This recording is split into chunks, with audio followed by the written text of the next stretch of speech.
그일라 백성들을 도우러 갈 일이 아니라 도망가야 될 상황에서도 하나님 앞에 기도한다는 겁니다. 하루아침에 다윗이 이런 모습이 생겼겠습니까?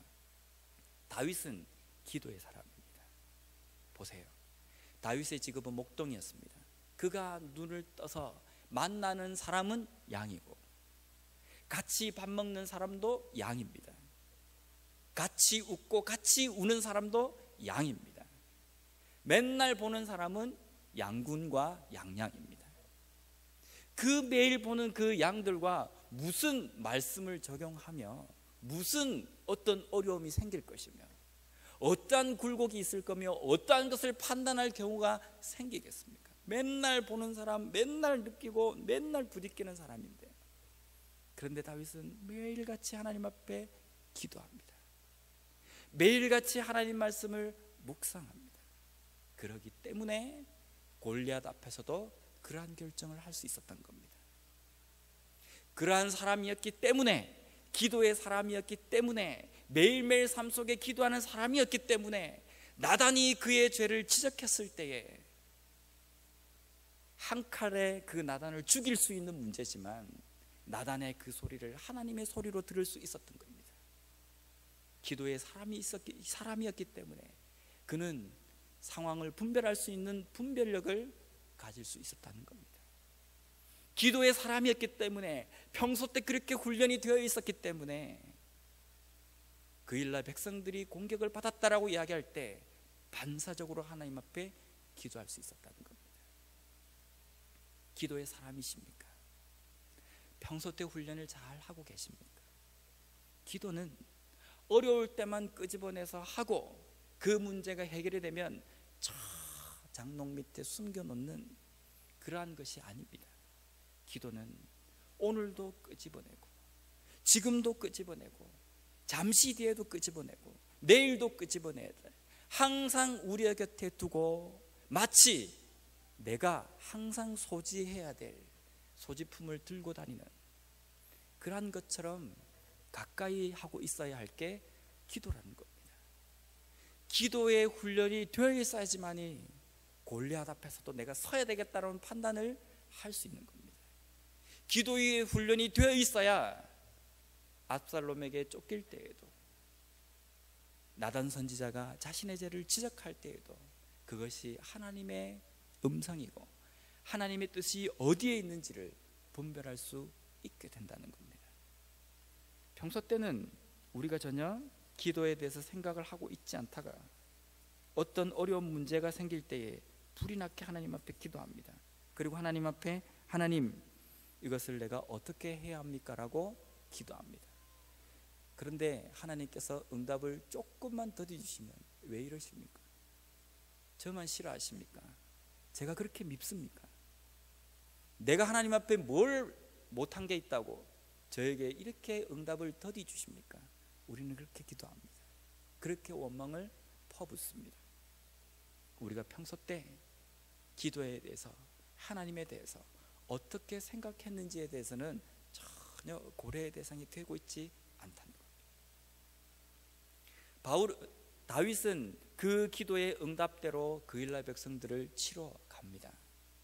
하나님께서 붙여주셨기 때문에 그 전쟁에서 승리합니다.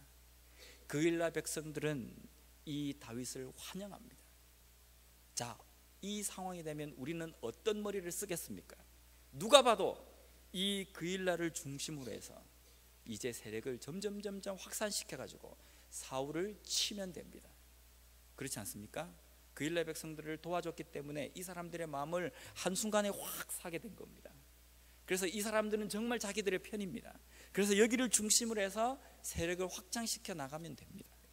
그런데 이 그일라에 다윗이 있다는 이야기를 듣고 사울이 군사들을 대동해서 치러 옵니다.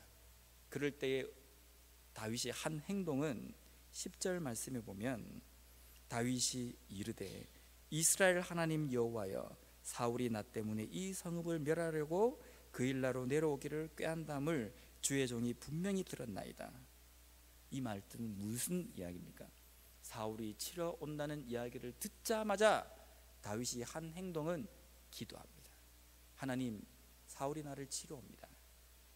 내가 사울을 칠까요 말까요 이 기도를 하지 않습니다. 왜냐하면 사울을 치는 것은 하나님의 뜻이 아니라는 것을 다윗은 분명히 알고 있었기 때문에 하나님, 내가 여기에서 피할까요 아니면 여기에 그냥 머물러 있을까요 라는 겁니다.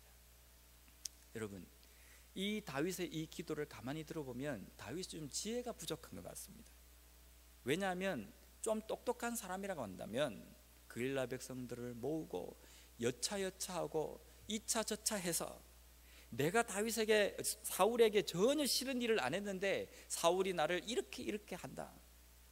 그일라 백성, 당신네들은 어떻게 생각하느냐, 나와 힘을 좀 합쳐서 나를 좀 보여줄 수 있겠느냐 라고 한다면 그일라 백성들이 마다하겠습니까? 방금 자신들의 생명을 구해준 생명의 은인인데 아마 다윗을 도왔을 겁니다. 근데 다윗은 사람을 먼저 의지하지 않습니다. 먼저 기도합니다. 하나님 어떻게 할까요? 하나님의 답은 그일라 백성들을 의지하지 말라. 사울이 오면 그일라 백성들이 너를 배신하고 너를 사울에게 내줄 것이다. 거기서 피해라 라는 겁니다. 만약에 다윗이 하나님 앞에 기도하지 않고 니그적거리면서 그일라에 주저앉아 있었다고 한다면 결과는 뻔합니다. 사울의 손에 요절이 났을 겁니다. 물론 하나님께서 그렇게 하시지는 않았겠지만, 근데 다윗은 어떤 결정, 뻔한 상황, 누가 봐도 이렇게 할 상황에서도 기도하는 모습을 볼 수 있습니다. 그래서 다윗이 위대한 신앙인인 겁니다.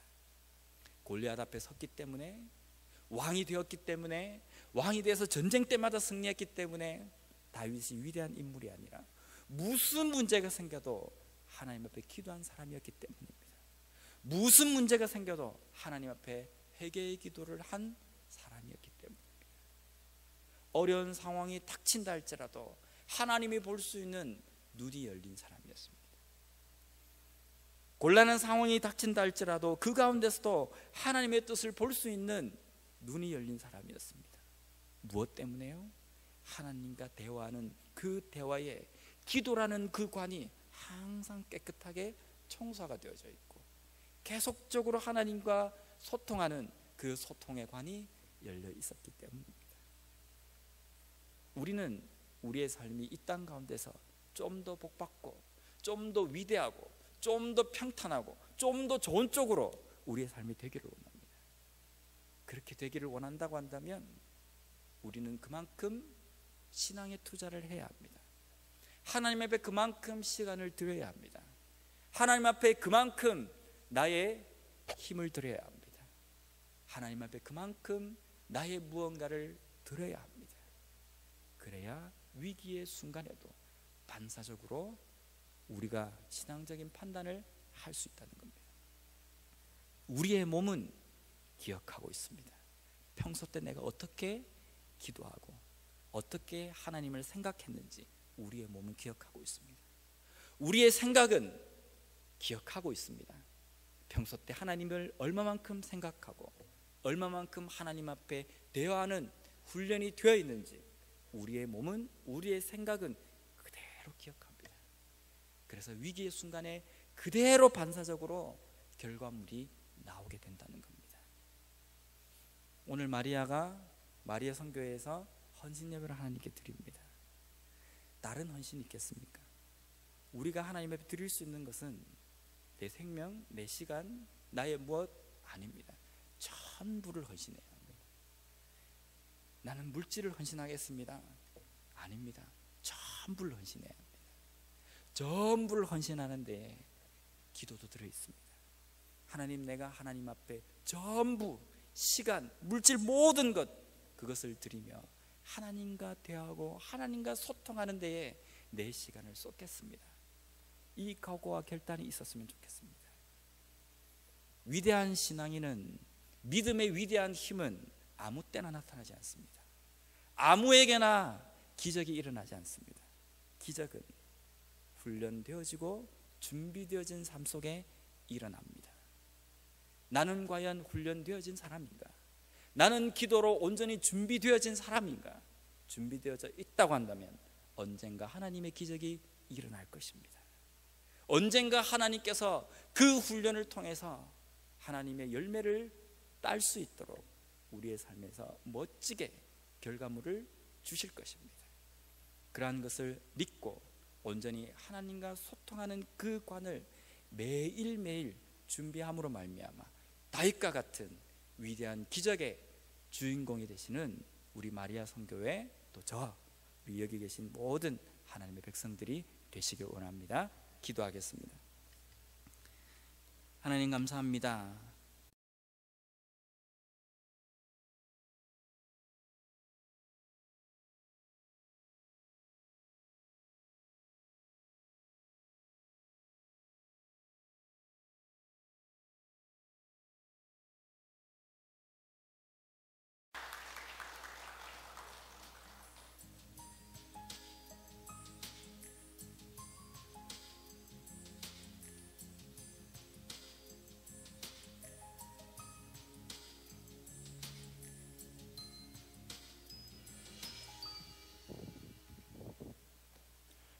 할렐루야. 우리 말씀을 들을 때마다 할렐루야 하는 이유는 우리의 마음을 이렇게 열기 위해서 그럽니다. 하나님을 찬양하고 받아들이는 아멘으로 우리 화답할 때에 우리의 마음이 오늘도 우리 함께 하시는 주의 음성을 듣고 말씀에 합당한 삶을 살 수 있는 그런 귀한 복된 시간 되기를 바랍니다. 오늘도 그런 생각 해보았습니다. 이렇게 같이 예배를 드리면서 주일날은 굉장히 스페셜한 날입니다. 이 지역에 있는 저희들만 와서 예배를 드리는 것이 아니라 전 세계 하나님을 사랑하는 저 백성들이 있는 곳에서 예배하는 그 모습, 중국에 있을 때 가정교회를 방문하게 되면은 항상 먼저 하는 그러한 그 인사가 이렇게 앞에 나오게 되면 띠숑저메이 핑안, 그 핑안은 한국말로 평안입니다. 평안. 그렇게 인사했는데 한번 옆에 계신 분들하고 제가 한번 따라해 보시면 됩니다. 핑안, 핑안. 평안하십니까? 하는 그러한 말입니다. 1계명부터 4계명까지는 하나님과 인간 관계에 대한 내용입니다. 제5계명부터 6계명까지는 사람 사이의 관계를 말해주고 있습니다. 이것을 10계명이라고 부릅니다. 10계명을 여러 가지 말로 표현할 수 있지만 예를 들면 두 돌판에 새겨진 모든 율법의 핵심이라고 말할 수 있습니다. 그러나 제가 십계명을 시작하면서 하나님께서 출애굽시키신 그 이스라엘 백성들이 이제는 광야에서 자유인으로 어떻게 예배할 수 있을까를 알려주는 것이 십계명이라고 말씀을 드렸습니다. 십계명은 예수님의 십자가의 도의 이야기입니다. 가장 첫째 되는 계명, 으뜸되는 계명이 마음을 다하고 목숨을 다하고 뜻을 다하여 너희 하나님을 사랑하라. 그 내용이 담겨진 것이 어떻게 하는 것이 하나님 한 분만을 예배하는 것인가 알려주고 있는 것이 1계명부터 4계명까지의 내용입니다. 다음은 내 이웃을 내 몸과 같이 사랑하라. 어떻게 사랑하는 것이, 어떻게 하는 것이 내 이웃을 사랑하는 것일까를 잘 알려주고 있는 것이 5계명부터 10계명까지의 제10계명까지의 내용입니다. 지난주에는 저희가 제5계명, 내 아버지와 어머니를 공경하라 라는 계명을 가지고 함께 묵상했고, 오늘은 제6계명인 살인하지 말라를 생각해 보려고 합니다. 근데 오늘 말씀의 제목이 이제 올라오겠지만은 살인하지 말라가 아니라 노하지 마십시오입니다. 그 이유는 6계명과 7계명은 예수님이 직접 해석해 주셨습니다. 그래서 오늘 그 내용을 가지고 함께 생각해 보기 원합니다. 본문 말씀은 마태복음 5장 21절부터 26절까지의 말씀입니다. 신약 6페이지에 있습니다. 그냥 찾아서 성경을 열어주시면 우리 교독하도록 하겠습니다. 21절 말씀 제가 먼저 읽습니다.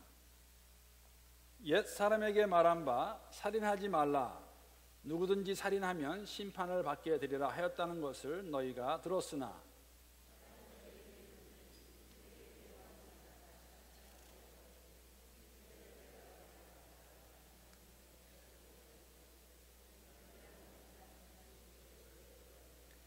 그러므로 예물을 제단에 드리려다가 거기서 내 형제에게 원망 들을 만한 일이 있는 것이 생각나거든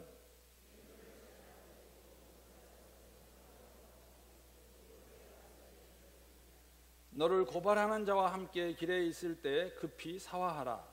그 고발하는 자가 너를 재판관에게 내어주고 재판관이 옥리에게 내어주어 옥에 가둘까 염려하라. 진실로 내게 이르노니 내가 한 푼이라도 남김이 없이 다 갚기 전에는 결코 거기서 나오지 못하리라. 아멘. 하나님의 말씀입니다. 그리고 사실 굉장히 어렵고 힘든 말씀입니다. 살인하지 말라 6계명입니다. 여러분, 살인하지 말라를 영어로 보게 되면은 do not murder. 이 살인하지 말라와 죽이지 말라의 의미는 같지 않습니다.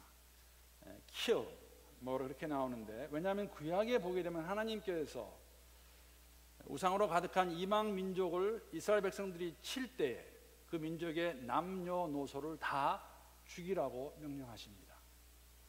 kill하라고 명령하시죠. 이렇게 사람을 죽이는 것, 즉 이스라엘 백성들이 이방 민족을 죽이는 것은 하나님의 명령이었고 이스라엘 백성은 순종하였습니다. 이것은 율계명을 어기는 것이 아닙니다.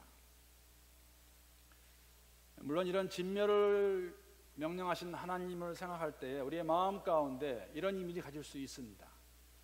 진노의 하나님, 부당하신 하나님, 아니면 무자비하신 하나님이라는 생각을 가질 수 있습니다. 그래서 어떤 저자가 이런 타이틀로 글을 쓴 것을 본 적이 있습니다. 그 책의 제목이 내겐 여전히 불편한 하나님. 이 책의 내용은 이런 하나님을 설명하고 있는 것입니다. 하나님의 주권과 그의 분명한 목적을 믿지만 그래도 아직은 여전히 어딘지 모르게 불편한 하나님. 왜냐하면 다 죽이라고 말씀하시기 때문에. 어떤 목사님의 그래서 이런 하나님을 설명하는 글을 읽었는데 도움이 되어서 그 내용을 한번 그대로 제가 읽어보겠습니다. 이러한 문제는 현실적인 사례를 통해 접근하는 것이 좋은 이해 방법이 될 수 있다. 자녀를 처음 초등학교에 보내는 날 학부모가 되어 학교를 따라간 부모가 있었다. 그런데 학교 근처에 음란서적을 파는 서점, 포르노 영화를 상영하는 극장, 술집과 창녀촌, 도박장이 있다고 하면 당신은 어떻게 할 것인가? 당장 학교와 교육청을 대상으로 항의를 하고 자녀의 교육 환경을 바로잡기 위해 무엇인가 해야 하지 않겠는가? 그런 종류의 사업을 하는 이들과 그들 가족의 생계가 염려되어 그런 사업체를 그냥 두자고 할 것인가? 아니면 학교 근처에서 그런 사람과 사업체들을 완전히 없애달라고 하겠는가? 과연 그런 부모의 마음을 잔인하고 피도 눈물도 없는 사람이라고 몰아세울 수 있을 것인가? 절대 그럴 수 없을 것이다. 부모가 자녀를 위해 그런 요구를 하는 것은 사실 너무나도 당연한 일이다. 여기서 고려해야 될 문제는 첫째, 아이들의 연령과 성숙도의 문제이다. 대학 주변에 그런 환경이 가까이 있다면 안타깝기는 해도 대학생인 자녀가 자율적으로 판단해서 행동할 문제일 수도 있고 부모들이 직접 나서 교육 환경 개선을 직접 요구하지 않을 수도 있다. 또 대학생들이 그런 사업체를 애용하지 않는다면 자연히 그런 장사는 망해서 떠나가게 될 것이다. 그러나 그런 사업체가 초등학교 주변에 있다는 것은 매우 심각한 사실이다. 종으로 살다가 자유인이 되었습니다. 하나님께서 그들이 하나님 한 분만을 섬기고 예배하기를 바라십니다. 그런데 이들이 아직 미성숙하고 판단력이 떨어집니다. 갈 길이 멉니다. 이들을 선택하신 목적도 있는데 이들을 선택하신 목적은 이들이 자신들만 잘 살아라는 것이 아니라 이들을 통해서 세상의 열방이 하나님을 알기 원하는 목적도 있는데 그 목적을 이루기는커녕 이방인들에게 영향을 받아서 그들과 함께 있는 가운데 하나님 멀리할 것을 너무나 잘 알고 있기 때문에 그런 이방 민족을 가만히 놔둘 수 없었습니다. 역설적이긴 하지만은 이스라엘 백성을 사랑하시기 때문에 그들을 보호하시기 위해서 이방 민족을 우상으로 가득 찬 그들을 다 죽이라고 명령하십니다. 사랑하는 성도 여러분, 우리의 생각과 지식, 우리의 경험과 한정된 언어로서 조물주의 마음과 생각을 다 이해하고 표현할 수는 없을 것입니다. 어쩌면 아직도 우리의 마음 가운데 조금은 불편하고 어색하고 그리고 이해가 되지 않는 부분이 있다 할지라도 기도하며 바라는 것, 이 하나님 믿을 수 있기를 함께 기도합니다. 살인하지 말라. 여러분, 이 계명의 핵심은 계획적이고 보복적인 살인을 의미하고 있습니다. 어느 주석에서 이런 살인을 하지 말아야 되는 이유를 이렇게 설명하고 있습니다. 살인이 단순히 인륜을 저버린 부도덕한 행동으로 끝나는 것이 아니라 생명의 주인이신 하나님의 권위를 침해하는 동시에 하나님의 형상을 훼손시킴으로써 하나님의 창조 섭리를 파괴하는 행동이기 때문에 살인하지 말라고 말씀하십니다. 창세기 9장 6절에 보게 되면 이렇게 기록하고 있습니다. 다른 사람의 피를 흘리면 그 사람의 피도 흘릴 것이니 이는 하나님이 자기 형상대로 사람을 지으셨음이니라. 그러므로 계획적이고 보복적인 살인을 금하는 제6계명, 이 6계명이 우리에게 경고하고 있는 것은 무엇일까? 오늘 본문 말씀 보게 되면 우리 가운데 인간관계가 깨져서 그래서 잘 해결하지 못하면 우리는 살인을 하는 것과 동일한 결과를 가져올 수 있다고 오늘 본문은 저희들에게 말해주고 있습니다. 특히 예수님께서는 6계명의 내용과 그로 인한 결과를 무엇인지 너무나도 잘 알고 있기 때문에 예수님 당시에 그 유대인들에게 내가 이 계명을 들었지만은 내가 이렇게 설명한다, 이렇게 하지 말라고 말씀하십니다. 1500년 전에 모세를 통해서 옛사람들에게, 조상들에게 하신 말씀, 살인하지 말라. 그리고 살인하게 되면 그 대가를 치를 것이라고. 대가가 무엇입니까? 여러분, 살인하게 되면 그 대가는 죽음입니다. 죽어야 됩니다. 이 계명의 참된 의미가 예수님 당시에 그 유대인들에게 어떻게 다가왔을까? 오늘 우리에게는 어떠한 의미일까?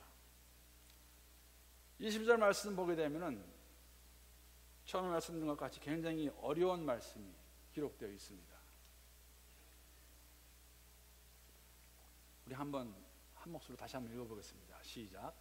나는 너희에게 이르노니 형제에게 노하는 자마다 심판을 받게 되고 형제를 대하여 나가라 하는 자는 공회에 잡혀가게 되고 미련한 놈이라 하는 자는 지옥불에 들어가게 되리라. 여러분, 굉장히 어려운 말입니다. 힘든 말입니다. 노하는 자 심판을 받을 것이고 나가라고 욕하게 되면 공회에 잡혀가게 될 것이고 미련한 놈이라 하게 되면 지옥불에 떨어진다고 말씀하고 계십니다. 형제에게 노하는 자를 살인한 자라고 말씀하시면서 제6계명을 범한 것이라고 말씀하십니다. 구약시대에 사람을 살인하게 되면 심판을 받고 죽음으로 그 대가를 치루었는데 형제에게 노하는 자가, 성내는 자가, 분노하는 자가 살인한 자와 동일하다고 말씀하십니다. 이 당시 바리새인들은 살인을 단순히 사람의 목숨을 취하는 것으로 가르쳤습니다. 아마 우리도 그렇게 이해하고 있을 것입니다. 틀린 말은 아닙니다. 그런데 예수님은 살인을 그 행위 자체뿐만 아니라 그 행위 이면에 있는 내적의 태도까지 살인의 개념을 확대 적용하십니다. 그러므로 비록 살인하지 않았다 할지라도, 내가 사람을 죽이지 않았다 할지라도 그 마음에 노염이 있는 자는 살인한 자와 마찬가지로 심판을 받을 것이라고 말씀하십니다. 그렇게 선포하고 계십니다. 힘들고 어려운 말입니다. 어떻게 이해할 수 있을까? 구체적으로 말씀하시죠. 마음이 노했을 때에 그들은 그래서 그 노한 마음을 가지고 욕을 했을 때 그들이 그 당시 최고 기관이었던 산헤드린에 끌려가서 공회에 잡혀가게 될 것이고 또 그 대가로 지옥불에 들어갈 것이라고 말씀하십니다. 기쁜 소식은 이 말씀의 진정한 의미는 형제에게 내가 노했다고 해서 공회에 끌려가서 심판대 앞에 서서 지옥불에 떨어지는 것을 의미하지는 않습니다. 다만 그 강도를 말씀하고 계시는 겁니다. 예수님이 강조하시는 것은 형제에게 노하는 것이 얼마나 잘못된 것인가, 하나님의 백성으로 해서는 안 될 것이라는 것을 아주 강도 있게 심판과 지옥불을 비유로 들어가시면서 저희들에게 말씀하십니다. 여러분, 말실수나 그런 거 말하는 것이 아닙니다. 의도 있는, 목적 있는, 내 것을 이루기 위해서 내가 말로 화난 상태에서 사람을 죽이는 것, 살인과 동일하다고 말씀하고 계십니다. 라가라는 단어는 예수님 당시에 유대인들이 썼던 그 아람어의 레카라는 단어에서 유래한 말입니다. 그 원래 의미는 텅 빈이라는 의미가, empty라는 의미가 있습니다. 도덕성이 부족하다는 의미에서 무가치한 놈, 우리도 쓰는 말 있죠. 골빈 놈의 의미를 내포하고 있습니다. 라가는 욕입니다. 미련한 놈이라는 것은 히브리에서 모레라는 단어의 헬라 음역입니다. 무슨 말이냐면은 우리가 만약에 맥도날드 이렇게 하는데, 이걸 만약에 한국말로 가게 되면 맥도날드, 아니면 일본 가게 되면 마구도로 나루도, 그렇게 말하는 것 같이 음역한 것입니다. 의미는 반역하다는 뜻이 들어있는, 즉 하나님께 반역하는 사람의 의미를 내포하고 있는 종교적인 욕입니다. 죽어 마땅한 놈, 그런 게 되겠죠. 오늘날 우리가 사용하는 단어 중에서 이러한 말들이 어디 있을까? 세번역은 사실 굉장히 우리가 알기 쉽게 잘 번역해 놓았는데, 한번 세번역으로 22절 말씀 제가 읽어보겠습니다. 그러나 나는 너희에게 말한다. 자기 형제나 자매에게 성내는 사람은 누구나 심판을 받는다. 자기 형제나 자매에게 얼간이라고 말하는 사람은 누구나 공회에 불려갈 것이요, 또 바보라고 말하는 사람은 지옥 불 속에 던져질 것이다. 조금 확대하게 되면 이런 말입니다. 뭐 바보 안 해본 분 계세요? 멍청이, 요새 많이 쓰는 말, 또라이, 어리석은 놈, 미련한 놈, 이러한 말들이 될 수 있겠죠. 이러한 말 안 해본 사람이, 사용 안 해본 사람이 있을까? 저도 해본 것 같은데, 사실 오늘날 쓰는 단어가 무엇인가는 중요하지 않습니다. 예수님 말씀하시는 것은 노한 상태의 우리의 마음입니다. 마음의 태도, 그 상태를 우리가 보고 깨달아 그렇게 하지 말라는 것이죠. 왜?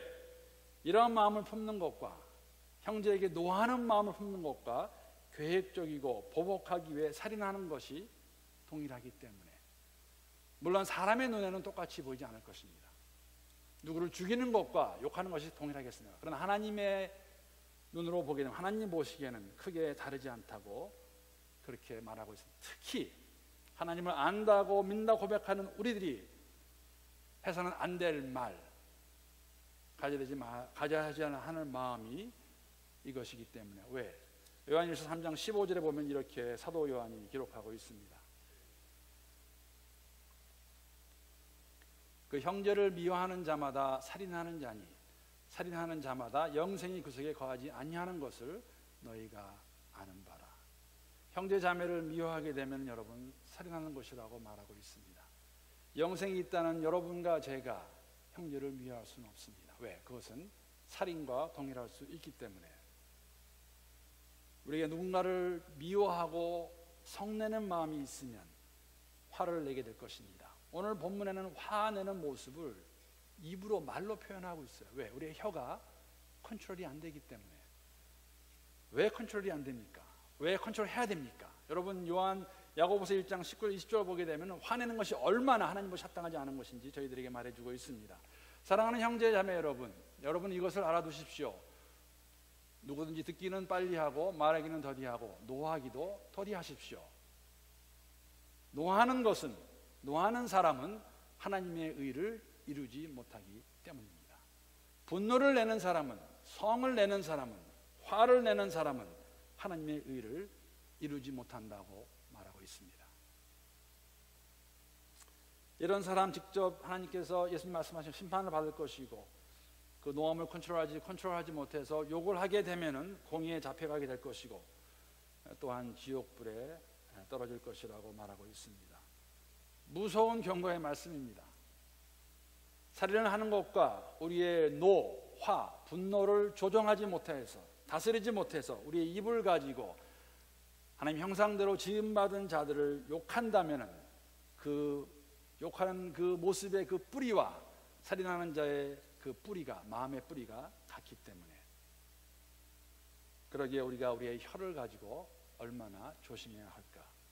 그 혀를 움직이는 우리의 마음을 얼마나 잘 다스려야 할까? 왜 형제자매들을 미워하고 그들에게 성을 내게 되고 화를 내게 될까 생각해 보았습니다. 뭐 여러 가지 이유가 있을 수 있겠지만 저는 이런 생각해 보았습니다. 하나는, 첫 번째는 마음에 들지 않아요. 그 사람이 말하는 내용이나 말하는 제스처나 말하는 폼이나 그게 다 그냥 내가 좋아하는 것과 맞지 않으니까 그냥 마음에 맞지 않아서 아마 그렇지 않을까. 좀 더 누구를 봤을 때 마음에 그런 성을 내고 욕을 하게 되는 이유 중 하나는 내가 갖고 있는 상처가 있어서, 형제 자매가 나에 대한 이야기를 들었는데 그것이 나를 헐뜯고 모함하고 아니면 오해하는 것들을 진실같이 만들어서 말했을 때에 받은 상처로 인해서. 여러분, 말의 실수와 입으로 죄 짓는 것 같지 않습니다. 고범죄는 죄입니다. 계속해서 동일한 것을 하는 그 입은 여러분 실수라고 말하시면 안 돼요. 죄입니다. 자녀들이 그런 말 잘해요. 저희 딸들은 그럽니다. 뭐 하다 잘못하면 꼭 하는 말이 있어요. I didn't mean it. 엄마, 나 그러려고 한 거 아니야. 처음에는 제가 받아주죠.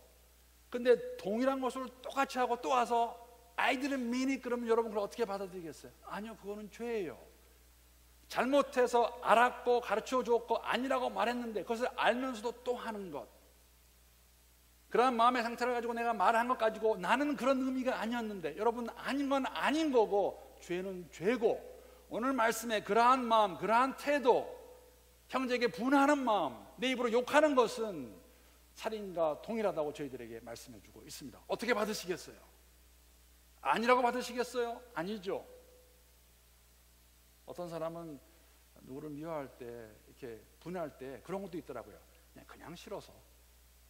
이런 거죠. 뭐 우리 요새는 참 많이 없어졌습니다. 우리 한국 분들이 처음 이민 와서 정말 우리 흑인들 무시하고 아주 그냥 싫은 적 많았어요.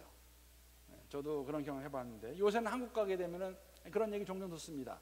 동남아시아에서 많은 사람들이 와 있는데 그 사람들 그냥 싫은 것. 그런 마음에서 우리가 말을 하게 될 때 어떠한 말이 나올까?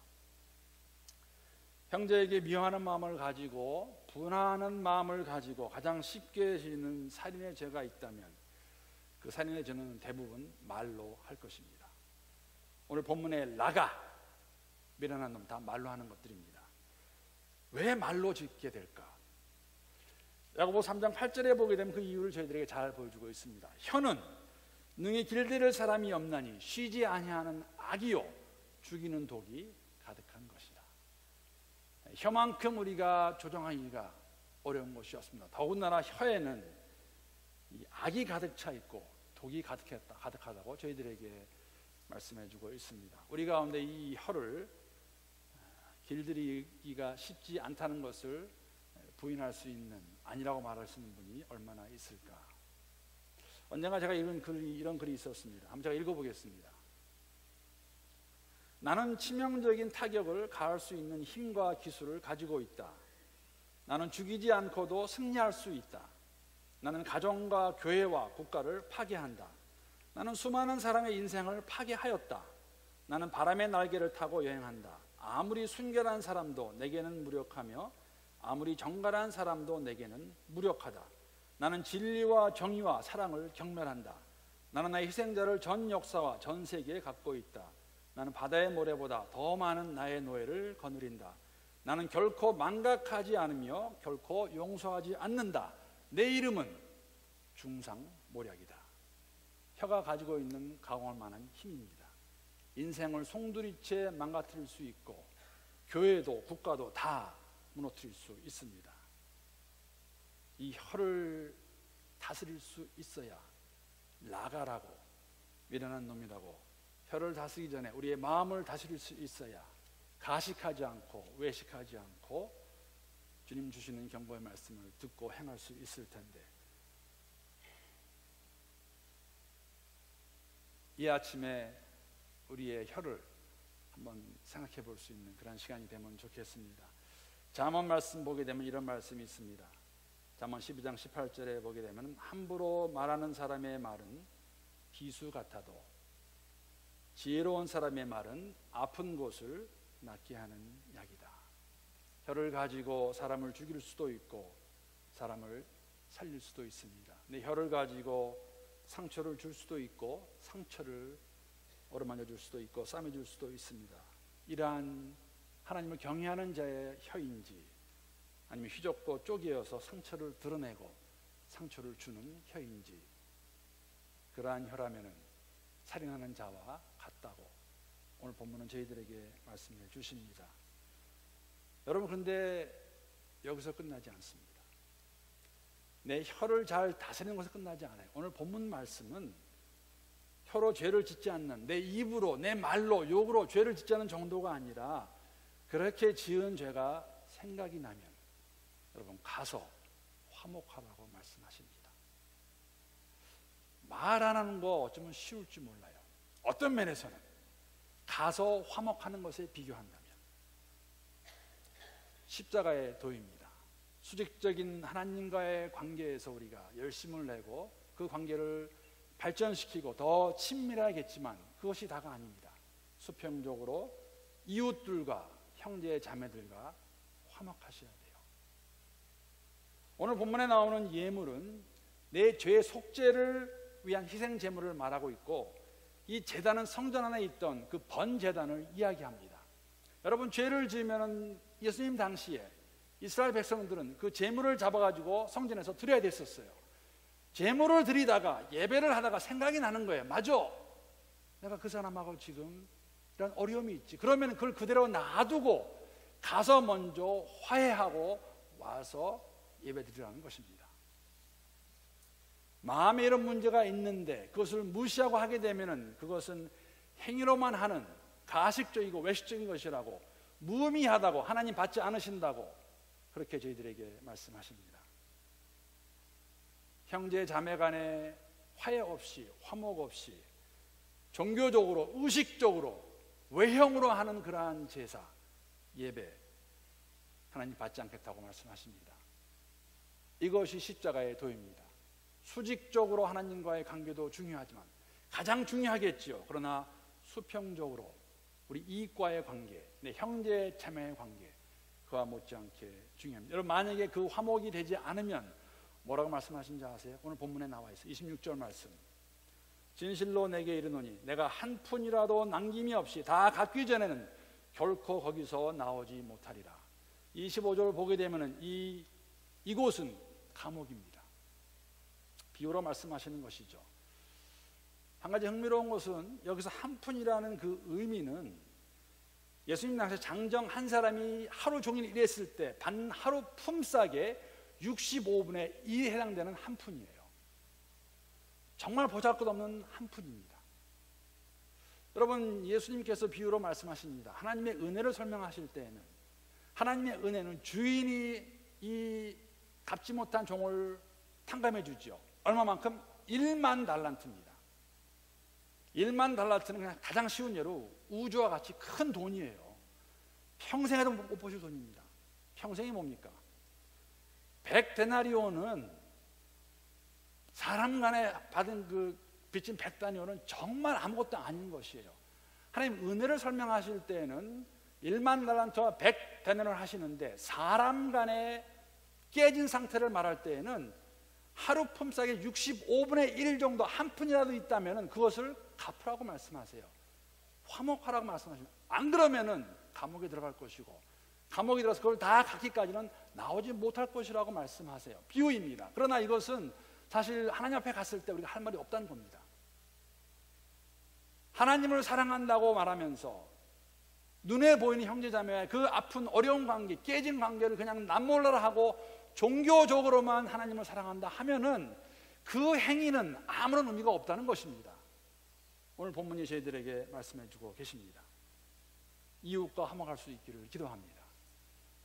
옆에 있는 형제 자매와 여러분, 나팔을 보고 하라는 것이 아니라 내 마음에 찔림이 있을 때 나도 알고 그도 알고 가서 말씀하시고 화목하셔야 돼요. 그래야 주 앞에 예배 드릴 때 그 예배가 하나님께 연락이 되고 우리의 삶이 변할 것입니다. 오늘 말씀을 따라서 은혜와 긍휼이 풍성하신 하나님께서 우리의 마음을 다스려 주시고 우리가 성내는 사람이 되지 않도록, 성을 내서 우리의 입으로 욕하는 사람이 되지 않도록, 살인하지 않는 자가 되도록 그러한 개개인과 교회가 될 수 있기를 주님의 이름으로 축복합니다. 기도하시겠습니다. 하나님 감사합니다. 오늘도 살아 역사하신 하나님의